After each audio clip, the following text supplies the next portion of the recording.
What are the ternary metal carbides? These metal carbides containing Ln metals, lanthanide metals, transition metals, and discrete carbon 2 unit Cl2 unit are also established. Carbon-carbon distance are in the range 1.32 to 1.47 Armstrong. 1.32 to 1.447 Armstrong, described by double bond. Understanding, students? They are finally derivative of ethylene tetraanion C34 minus. Example, lanthanide thrice, metal combined with what? C2 twice.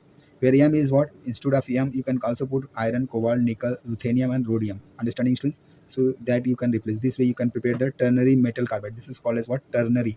Because of 3 and because of metal and because of this carbon, it is called as what? Ternary metal carbide. Understanding, students?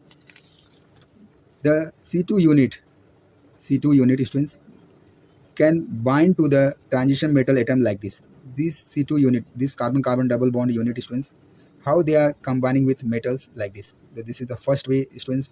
C2 units are combining with two metals. Here it is combining with this way also. This is here the three metals are combining, students, with the carbon-carbon double bond. Here carbon-carbon double bond, students, this way they can combine. And this is the also way, students, they can combine metal combines with double bond with carbon-carbon unit. And this is the one way also, students, this way they can combine. These metals are combined with carbon-carbon 2 unit. Understanding, students? So this is the last two. So you have what? A, B, C, D, E, F, G. These are the way they are combining with the transition metals, where M stands for what? Transition metal. These are very important for the examination point of view. Like my video, please share it, subscribe it. Thank you very much. Have a nice day. God bless you.